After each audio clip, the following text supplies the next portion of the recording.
Welcome to our channel. ఈ రోజు మనతో పాటుగా ఉన్నారు ప్రముఖ ఆధ్యాత్మికవేత్త డాక్టర్ అనంత లక్ష్మి గారు. అమ్మ నమస్తే. నమస్కారం జయ. అమ్మ, ఇదివరకటి కాలంలో పెరటి ఉండేది మనకి. చక్కగా ఇంటి వెనకాలో ముందు అన్ని రకాల మొక్కలు పెంచుకునేవాళ్ళం. ఇప్పటికీ మనకి గ్రామాల్లో చూస్తే అదే పరిస్థితి. మీకైనా నేనైనా ఏం మాట్లాడుకుంటే అబ్బా మా ఊర్లో ఇన్ని మొక్కలు ఉన్నాయి మా ఇంట్లో, మిమ్మల్ని కలిపి ఇప్పుడు మీరు రాగానే కూడా అదే చెప్పారు నాకు. కానీ ఇప్పుడు అపార్ట్మెంట్ కల్చర్ వచ్చేసింది, చిన్న చిన్న ఇల్లు వచ్చేసినాయి. ఏదో బాల్కనీస్లో ఇంట్రెస్ట్ ఉన్న వాళ్ళు ఒక 4-5 మొక్కలు తెచ్చుకోవటం, పెంచుకోవటం అలా జరుగుతూ ఉంది. అయితే మొక్కల విషయానికి వచ్చేసరికమ్మా ఇంట్రెస్ట్తో తెచ్చుకుంటారు. ఒక 2 రోజులు భలే ముచ్చటగా చూసుకుంటారు, వాటిని పొంగిపోతాం అనమాట. ఒక ఆకు వస్తే చాలా అబ్బా వచ్చేసిందని. కానీ 3వ రోజు 4వ రోజు పని ఒత్తిడి కావచ్చు, ఇతర కారణాలు కావచ్చు, వాటిని పట్టించుకోకపోవటం, అబ్బా ఇంకేం చూస్తాంలే ఇంకా టైం లేదు కదా అంటాం, అవి వడిలిపోవటం, తీసేయటం. నా ఉద్దేశం ఏంటంటే మొక్కల్ని పెంచటం అనేది ఒక హాబీగా అలవాటు చేసుకోవాలి, పిల్లలకి కూడా నేర్పించాలి అనేది. మీరేమంటారు? మీ సలహాలు, సూచనలు, అనుభవాలు కూడాను. అమ్మా, మొక్కలు చంటి పిల్లలు లాంటివి.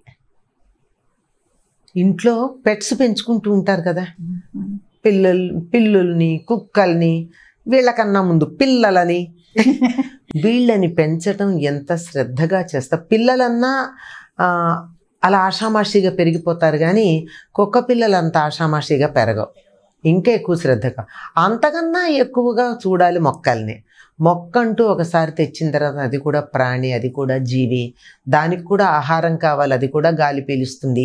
వీటన్నిటిని మించి దానికి కూడా మనసు ఉంటుంది, అభిప్రాయాలు ఉంటాయి, ప్రేమలు ఉంటాయి, ఇష్టానిష్టాలు ఉంటాయి మొక్కలకు కూడా.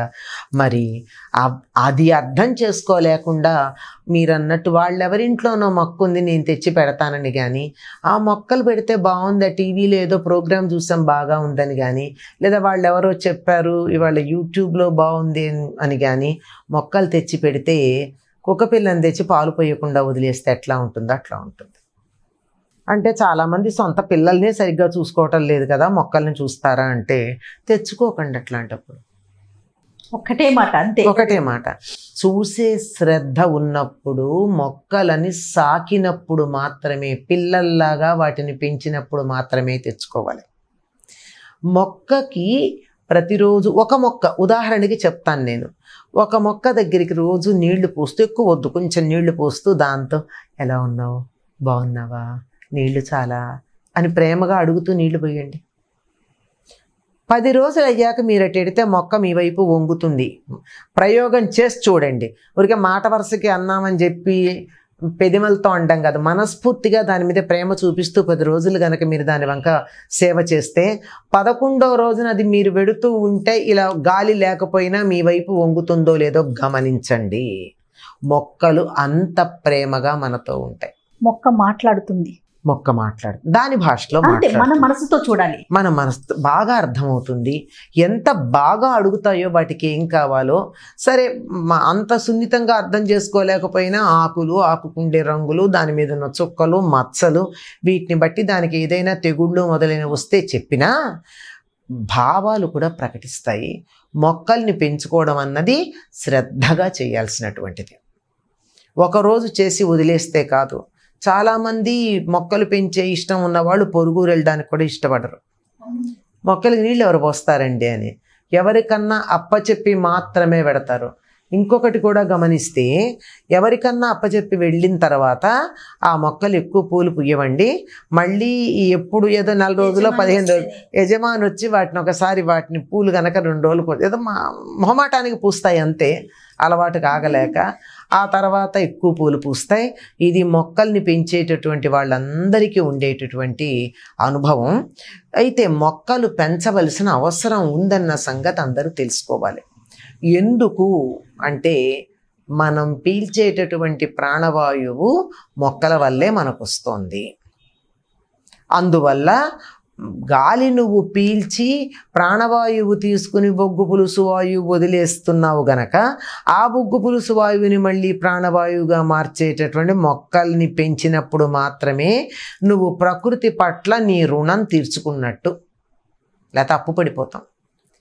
ఇన్ని రకాల దోషాలు మనకు వస్తున్నాయి అంటే, ఇన్ని రకాల రోగాలు వస్తున్నాయి అంటే, ఇన్ని రకాల ఎపిడమిక్స్ వస్తున్నాయి అంటే, ఇన్ని రకాల సమస్యలు మానసిక వేదనలు వస్తున్నాయి అంటే మనం అప్పులు తీర్చుకోకపోవడం బట్టే.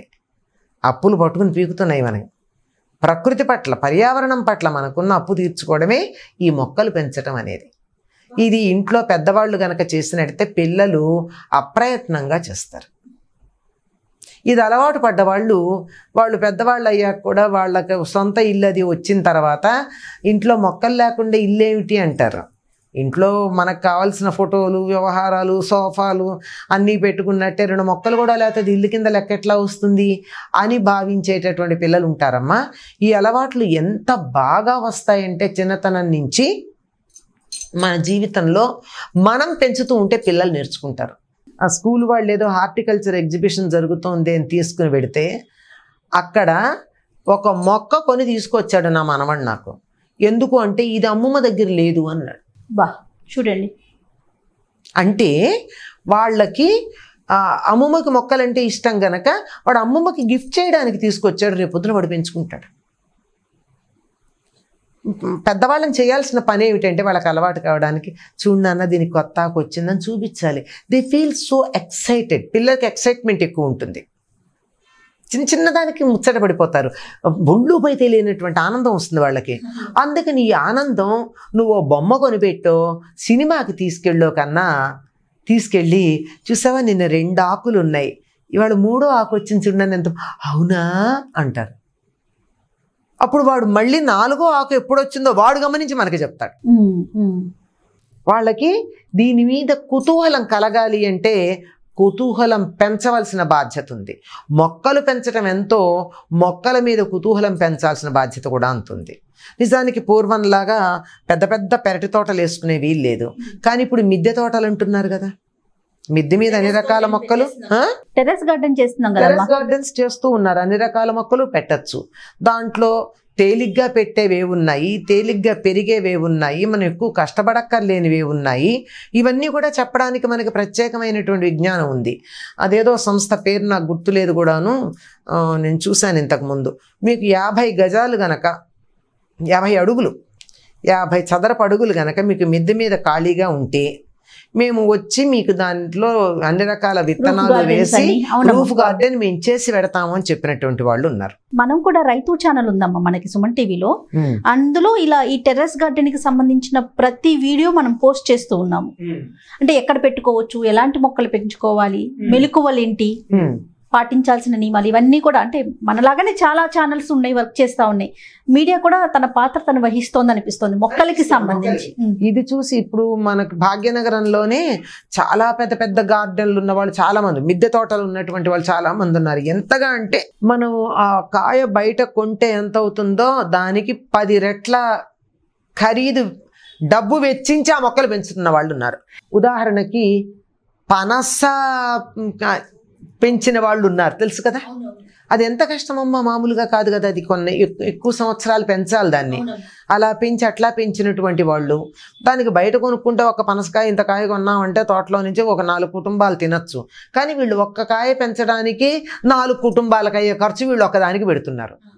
అంటే ఇట్లా పెట్టడం వల్ల ఏం జరుగుతుందంటే ఆర్గానిక్గా మనకు దొరుకుతుంది, ఎరువులు లేకుండా. తర్వాత ఇంకోటి ఏమిటి, ఇంట్లో చెత్త వృధా కాదు. ఏ ప్లాస్టిక్ కాగితాలు లాంటివో బయటకు వెళ్తున్నాయి కానీ మనం కిచెన్ వేస్ట్ అంటున్నారు. దానికి వాళ్ళు వాడే టెక్నికల్ పదం అదే వాడుతున్నారు.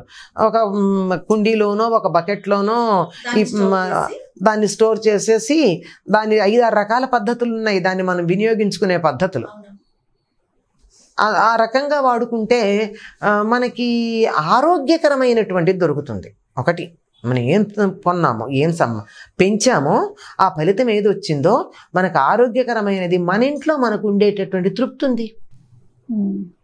అది దానికి అదే చెత్త. ఆ మొక్కలు చూపించటమే, ఆకులు చూపించటమే కాదు, కాయలు పూలు పిల్లల చేత కోయించండి. They will be so excited. ఆ ఎక్సైట్మెంట్ వల్ల వాళ్ళకి దాని మీద కుతూహలం కలుగుతుంది. పైగా ఇప్పుడు మనకి ఆక్సిజన్ ప్లాంట్స్ అని కొన్ని ఉన్నాయి. ఆ స్పైడర్ ప్లాంటు, ఇంకోటి స్నేక్ ప్లాంట్, అంటే మనం మదర్ ఇన్ లా స్టంగ్ అంటామే, మడ, అది. తర్వాత మనీ ప్లాంట్, తర్వాత అలోవెరా, ఇవి ఇంకొక 2-3 ఉన్నాయి మనకు అందుబాటులో ఉండేవి. ఇవి కనుక వీటి పేర్లు ఇవి కానీ మనం ఇంట్లో పెట్టుకున్నట్టయితే కావలసినంత ఆక్సిజన్ మన గదిలో ఉంటుంది. వారానికి ఒకసారి ఇందులో కొన్ని బయట spider plant is totally interior plant, అందువల్ల బయట పెట్టకపోయినా పర్వాలా. మిగిలినవి వారానికి ఒకసారి ఎండలో పెట్టేసి ఇంట్లోనే పెట్టుకోవచ్చు. కావలసినంత ప్రాణవాయువు. ఇప్పుడు మొన్న ఇటలీలో ఒక ఆయన ఇచ్చిన తర్వాత బిల్లు 90 ఏళ్ళ అయింట, 92 ఏళ్ళు అయ్యాక ఆ బిల్లు చూసి అన్నట, ఏమిటి అంటే ఇంత ఎక్కువైందా, కట్టలేవా అని అడిగారట అక్కడ వాళ్ళు. కాదు, ఒక్క రోజు 2-3 రోజులకి మీరు ఆక్సిజన్కి ఇంత తీసుకున్నారు కదా, నాకు ప్రకృతి చిన్నప్పటి నుంచి ఇచ్చిందే ఇంత ఆక్సిజన్, నేను దానికి ఎంత రుణపడి ఉన్నాను అన్నట్ట. చూడండి, మన వంతుగా మనం కొంతన్నా చేయాలమ్మా తప్పనిసరిగా. దానికి ఎన్ని రకాల పద్ధతులు ఉన్నాయో, ఎన్ని రకాల, ఆఖరికి ఇప్పుడు మనకి హైడ్రోకల్చర్ కూడా వచ్చింది కదా. అవునమ్మా, హైడ్రోకల్చర్ నీళ్లలోనే పెంచుకోవచ్చు. కాకపోతే దానికి నీళ్లలోకి ఎరువులు వేసే పద్ధతులు ఉన్నాయి. దాని బదులు మట్టే పెట్టుకోవచ్చు. ఆ మట్టికి కావాలంటే మనం కొంచెం మట్టి తెచ్చి పెట్టుకుంటే మన కిచెన్ వేస్ట్ వారానికి ఒకసారి ఒక్కొక్క కుండీలో వేసుకుంటూ వెళ్ళినా మనకి సరి కంపోస్ట్ అయిపోతుంది. చెప్పాక పద్ధతులు ఉన్నాయి దానికి. ఆ కంపోస్ట్ చేయడానికి కూడా యాజ్ ఇట్ ఈస్ దాంట్లో నీళ్లు వేసి పైన ఆ సారం అంతా నీళ్లలోకి దిగాక దాన్ని పోసి అడుగు చెత్త అంతా ఒక చోట వేయడం, లేదా మొత్తం యాజ్ ఇట్ ఈస్ పక్కన పెట్టేసి దాని మీద మూత పెట్టేసి అది కంపు కొట్టాక తీయడం. ఇంగ్లీష్లో కంపోస్టే, తెలుగులో కంపోస్ట్ సరిపోయింది. ఇలా పద్ధతులు ఉన్నాయి, చాలా పద్ధతులు ఉన్నాయి. ఇటొచ్చి ఆ ఉద్దేశం ఉండాలి. ఉంటే ఒకసారి ఊహించండి, ఈ తరువాతి తరం వాళ్ళందరూ మొక్కలు పెంచడం మీద కుతూహలం కలిగి ఉన్నారు అంటే ఎలా ఉంటుందో. మీరు స్విట్జర్లాండ్లో కనుక చూసినట్టయితే అసలు రోడ్డు మీదకే ఇళ్ళు ఉంటాయి. ప్రతి ఇంటికి గ్లాస్ కిటికీలే ఉంటాయి. గ్లాస్ కిటికీలో నుంచి ప్రతి ఇంట్లోనూ పూలు కనపడతాయి మనకి. కుండీలు పెట్టుకుంటారు అక్కడ, అంటే ఆ గ్లాస్లో నుంచి ఎండబడి ఆ మొక్కలకి సరిపోతుంది. వాళ్ళకి అక్కడ సరిపోయాయి ఆ పూలు, అవి అక్కడ ఆ ఎండకు ఆ వాతావరణానికి పెరిగేవి. మనం ఆ మాత్రం చేయలేమా? ఏమంత కష్టపడాలి? కాకపోతే అది ఏమైందా అని చూసుకోవాలంతే. రోజే అంత సమయం ఉండట్లేదు. అద్దంలో చూసుకున్న సమయం పట్టదే, టీవీ చూస్తున్న సమయం పట్టదే, సెల్ ఫోన్లో వాట్సాప్ చెక్ చేసుకున్నంత సమయం పట్టదే. శ్రద్ధ అంతే. దాని మీద ఆ ఇష్టం కలిగి ఉండాలి, ప్రేమ. మొక్కలు మనం వాటిని సరిగ్గా చూడకపోయినా, మనం ప్రేమగా చూస్తూ ఉంటే, తగిన ఎరువులు వేయకపోయినా బాగానే ఉంటుంది. ఎందుకంటే ప్రేమ వల్ల వాటికి కూడా ప్రేమ కావాలి. అవి మన మీద మనకి ప్రేమ పంచుతాయి. ఇంకా చెప్పాలంటే కొన్ని రకాల మొక్కలు ఇంట్లో వాళ్ళకి ఏదైనా అనారోగ్యాలు వస్తే అవి తీసుకుని వాళ్ళ ఇంట్లో వాళ్ళని రక్షిస్తాయని చెప్తారు. తులసి మొక్క లాంటిది కనుక ఉన్నట్టయితే తప్పనిసరిగా ఉండాలమ్మా, లేని ఇల్లు ఉండకూడదు. ఎందుకంటే ఇదే హిందూ మతానికి సంబంధించింది కాదు తులసి. మీరు కానీ కాశ్మీర్ వెళ్ళినట్టయితే అందరి ఇళ్లల్లోనూ తులసి ఉంటుంది, మత ప్రసక్తి లేకుండా. చేత అది ఆరోగ్యానికి సంబంధించినటువంటిది. అలా పెట్టుకున్నట్టయితే లోపలికి ఎటువంటి నెగటివ్ వైబ్రేషన్స్ వస్తున్నా అడ్డు కట్టుకోగలిగినటువంటి ఇది ఉంటుంది తులసికి. అలాగే కొన్ని తులసి కాదు కానీ కొన్ని రకాల మొక్కలు మనం పెంచేటటువంటివి ఇంట్లో వారికి ఆపద వస్తే వాటి మీదకి తీసుకుని అవి చచ్చిపోతాయి. ఇంట్లో తెల్లారేటప్పటికి, ఇంట్లో ఎవరైనా పేషెంట్ చాలా సీరియస్గా ఉంటే తెల్లారేటప్పటికి చెట్టు చచ్చిపోతుంది, మనిషి బతుకుతాడు. బోల్డ్ ఉదాహరణలు ఉన్నాయి. కనుక చెట్లు అంటే మాటలు కాదు, ప్రేమ అంతే. సూపర్ అమ్మ, నమస్తే. ఈ వీడియో కనుక మీకు నచ్చినట్లయితే లైక్ చేయండి, షేర్ చేయండి. మరిన్ని వీడియోస్ కోసం మా ఛానల్ని సబ్స్క్రైబ్ చేసుకోండి.